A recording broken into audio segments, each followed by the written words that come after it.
Hey there, how are you all? Today we'll see the second type of queue, which is the circular queue.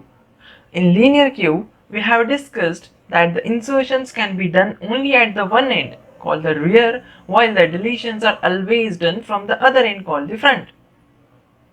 Now we'll see why circular queue was invented.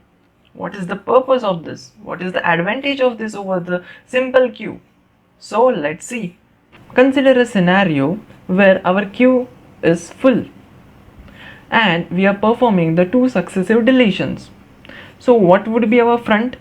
Front would be obviously 2, right? After performing the two successive deletions, front would get incremented and obviously it would point to the second position. But after that, we are supposed to add a new element in our queue. Okay, but our queue is full, as I told you initially, so that our rear would be pointing to what? Max minus 1.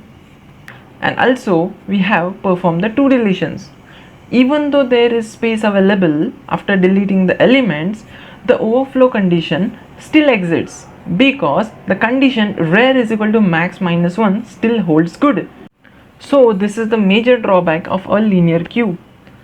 To resolve this problem, circular queue was invented. A circular queue is implemented in the same manner as a linear queue is implemented. The only difference will be in the code that performs the insertion and the deletion operations. Let me explain you this in a nutshell.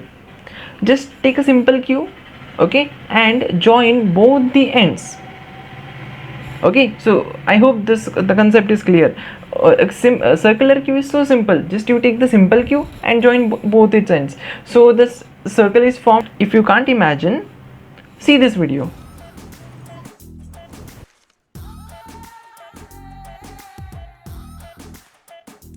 I hope now it's clear.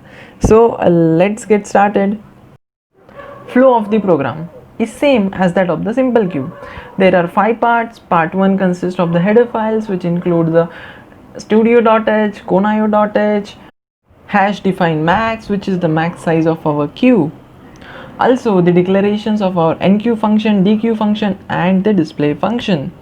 Part 2 consists of the void main function, which comprises of the code which inputs the data from the user.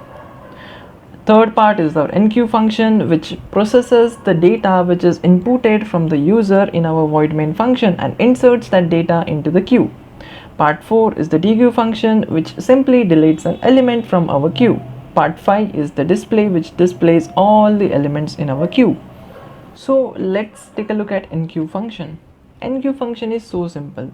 It's almost similar to our simple queue. If you haven't watched my simple queue video, I will provide that in the top right eye button, so don't forget to click it. So what is the step 1? Here we are checking using the if loop whether our front is equals to 0 and rear equals to max minus 1, and basically that is for our overflow condition. So front is equal to 0 tells that we have inputted an elements, and rear is equal to max minus 1 tells that after repeatedly performing the enqueue function we have reached to the maximum condition. So this was the first part which we need to check for our overflow condition. Let's take a look at the second part. Second part says that front is equals to rear plus 1. So just take an instance, just see in this figure. After repeatedly performing the enqueue function, we reach the maximum condition, that is rear is equal to max minus 1. So that our rear is pointing to what? Max minus 1. And as we haven't deleted any of our elements, our front would be pointing to what? 0, right? And why front is pointing to 0? If you remember our simple queue algorithm of enqueue function, what we have done over there?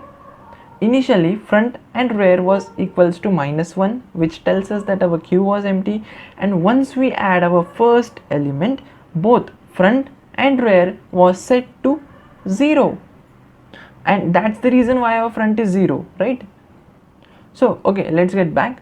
Our rear is pointing to what? Max minus 1 condition, and our head would be 0. So let's delete one or two elements. So after deleting the first element, so head would point to what? First position, right? but due to deleting the first element, we have created a void in our queue. For an instance, consider this D1 as a void. It is an empty space in a queue. We can add a new element over here. So for that, what we are doing, we are setting our rear, which was pointing to the max minus 1, that is to this position, we are setting it to 0. That is, we are connecting our one end with the other end by setting rear is equals to 0. And this is the main crux of our circular queue. And after setting rear is equal to 0, we can add an element over that position. And after adding the element, our rear is pointing to what? 0. And where is our front pointing? It is pointing to the first, as we have deleted one element, right? So observe this condition. Our rear here is 0, front is 1. So just put the values in this statement. Front is equal to rear plus 1. Front is 1, rear is 0. 0 plus 1, that is 1. That is our front.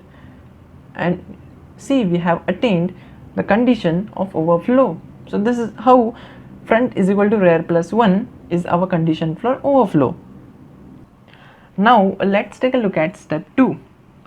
In step 2, we are first checking whether our queue is empty. And how we are checking it? By seeing whether front is equal to minus 1 and rear is equal to minus 1. And yes, if this condition is true, then set front is equal to rear is equal to 0. That is, set both front and rear to 0. So this was our initial condition. And after this, it would come out of the loop and it would go to the step 3. What is our step 3? Set queue of rear is equal to val. What is val here? It is a user inputted data. Queue of rear. What is our rear now? It is pointing to the 0th position, and this is an assignment operator. So the user inputted value, that is which is stored in the val variable, is assigned to the queue of rear. And what is rear? Queue of 0. So we are assigning the user inputted data to the queue of 0. Basically, we are adding at the 0th position the value which is inputted by a user. And after that, step 4, exit. Now let's have a look at another condition. Actually, we have seen that couple of minutes before.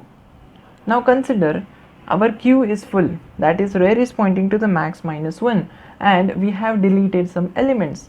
1 or 2 elements we have deleted, for an instance. Okay, so what would algorithm do now? First, it will go to the step 1. Yes, if front is equal to 0 and rear is equal to max minus 1, it is overflow. No, it's not overflow, cause front is not pointing to 0. After that, it would come to the step 2. It would check the first condition of the if. Front is equal to minus 1 and rear is equal to minus 1, it is false. So it would come to the else if part. Here, rear is equal to max minus 1. Yes, our queue is full.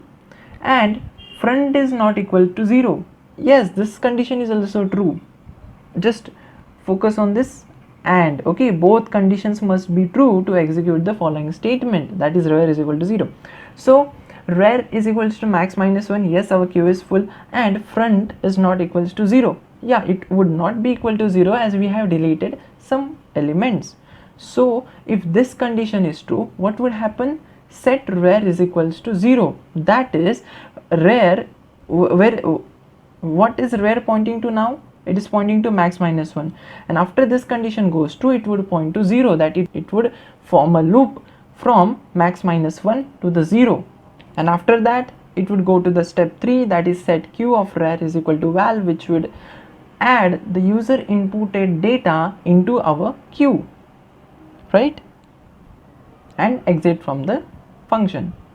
Let's take the last condition, where our queue is not empty nor it is max minus 1, that is, rear is not pointing to max minus 1. It is somewhere here in between. So let's see how the algorithm performs now. First, it would come to the step 1, it would check whether it is overflow. No, it's not overflow. It would come to the step 2, it will first check whether it was initially empty, that is, front is minus 1, rear is minus 1. No, it is not, because we are in the middle.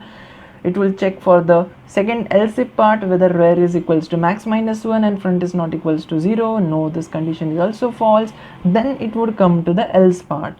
And what it would do here, it would simply increment the rear variable, and after that it would go to the step 3, where it would add the user inputted data into the queue and it would simply exit. It is so simple, guys.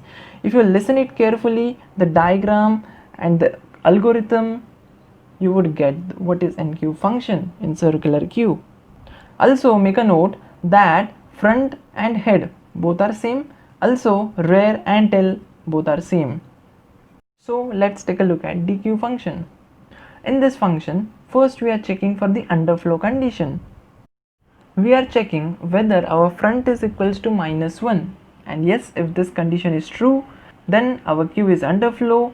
Go to the step 4, that is exit. If you remember our enqueue algorithm, what does it states? If you want to insert any element, first it would increment your rear and the front pointer from -1 to the 0, and after that it would insert an element, right? So if you haven't added any element before, obviously front would point to the -1, and if front is pointing to the -1, what does it states? Underflow. So simple, right? So let's take a scenario where we have inserted the two elements in our queue. That is, we have element on our 0th location, we have the element on our first location. So it's quite obvious that our rear would be pointing to the first position and our front would be pointing towards the 0th position, right? So after performing a dequeue operation, so what happens? It would go to the step 1. Yeah, the step 1 is false, so it would go to the step 2. Set val is equal to queue of front. So queue of front, that is queue of 0. Here is our assignment operator. So queue of 0, so the value which is on the 0th position would be assigned to the variable val. So basically the value would be removed from our queue, and after that it would go to the step 3. It would check if front is equals to rear. No, front is not equals to rear because our front is 0 and rear is 1. Okay, then it would go in the else part. There we have again if else. First it would check whether front is equal to max -1. No, this condition is also false. Our front is 0 and rear is 1. So it would now go in the else part. It would set front is equal to front plus 1. Basically it would increment our front. Okay, so now what happens? Our front is now pointing to first position. Now after that it would exit the loop. Okay, let's again perform the dequeue function. Now what would happen? Now our front is pointing to first memory location, also our rear is pointing to first memory location. So let's see the algorithm.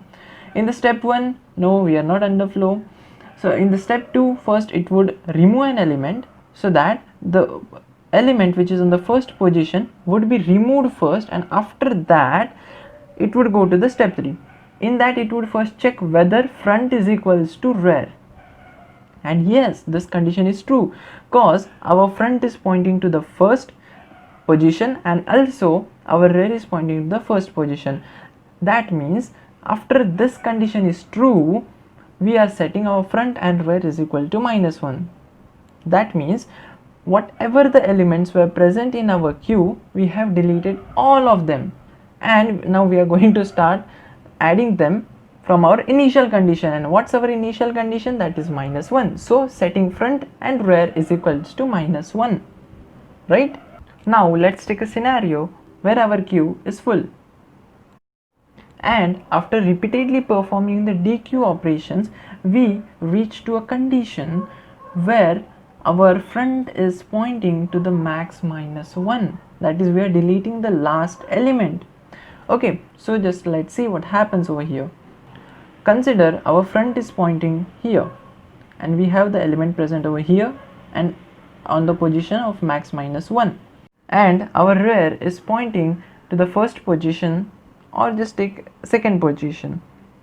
So we can say that the rear has crossed the max -1 boundary. So our front is pointing to this D7 now. Okay, so after performing the dequeue function, first the element, that is a D7, would get removed, and after that our front would get incremented to the D8 position, right? And again we are going to perform the dequeue function now. Okay, So let's see what happens. First we are going to remove the element. Okay, so the D8 element gets removed, and after that it, in the step 3, it checks whether if front is equal to rear. No, front is not equals to rear, because I have said already that rear is pointing somewhere to the first or the second position. And now it goes to the else part. It says if front is equal to max minus 1. Yes, this D element, the position of the D8 is max minus 1. Then what happens? It sets the front is equals to 0. So basically it forms the loop over here. That is, it connects one end to the another end of a simple loop, as I have stated earlier.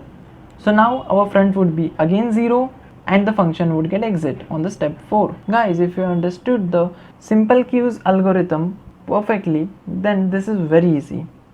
You would definitely get it. And if you don't know where is my simple queue, I'll provide its link in the description below. So don't forget to check it.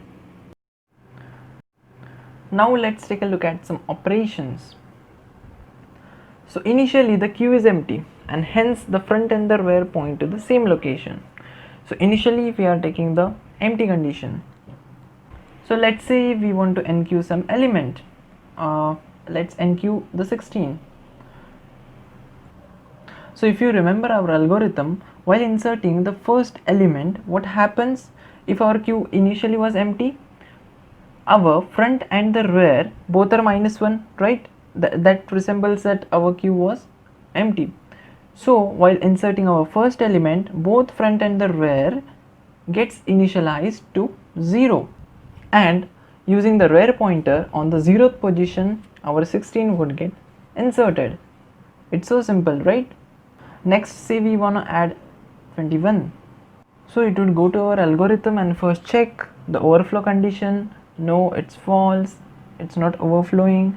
It would go to the step 2 and it would check the first condition, whether our queue was initially empty. No, this condition is also false.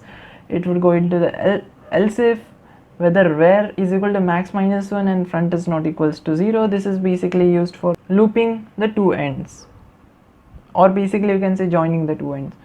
Then it would go to the else part and just it would set rear is equal to rear plus 1. It would increment our rear pointer and insert the value using an assignment operator. That is, the user inputted data, which is 21, would be assigned to the queue of rear. And after repeatedly performing the enqueue operations, we reach to the condition of max minus 1, that our queue is full now. The last element, 32, is inserted in our queue. Let's start dequeuing our elements now. So our front is pointing to the 0th position, and what do we have on the 0th position, which is 16. And after performing the dequeue function, our 16 gets removed and our front pointer gets incremented, which would point to the position of 21. And again, after performing the dequeue operation, 21 would get removed from the queue and front variable would get incremented. Now it would point to the position of 15. I hope the circular queue, the concept of the enqueue, dequeue function is clear for you right now. So let's start coding it.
Let's take a look at display function now. First, here we are assigning the value of our front to the front p variable, also the value of the rear to the rear p variable.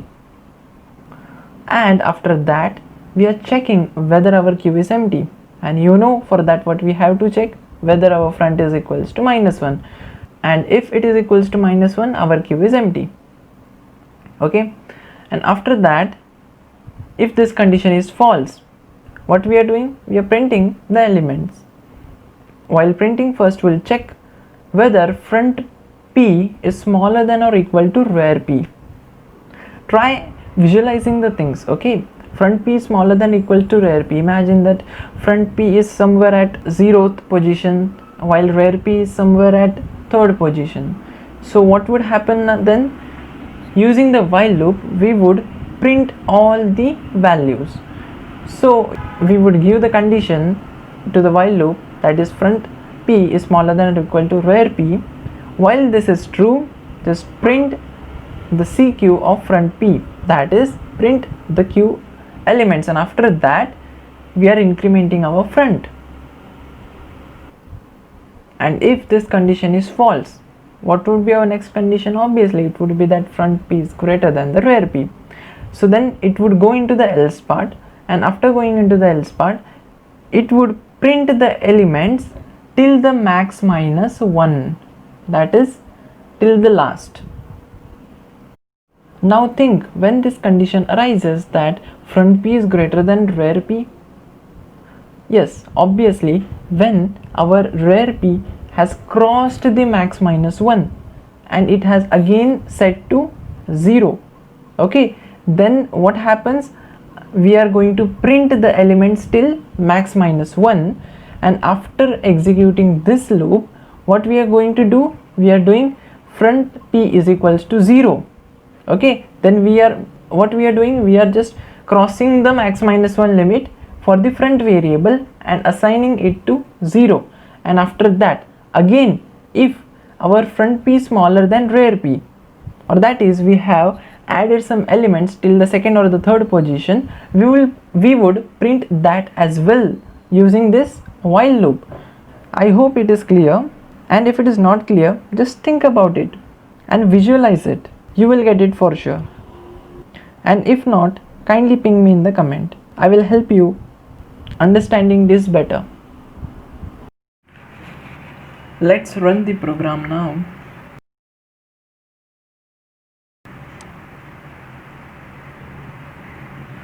Okay, so it's giving me error expected before written on 38th line. Go up. So 38th line, expected before written. Okay, fine.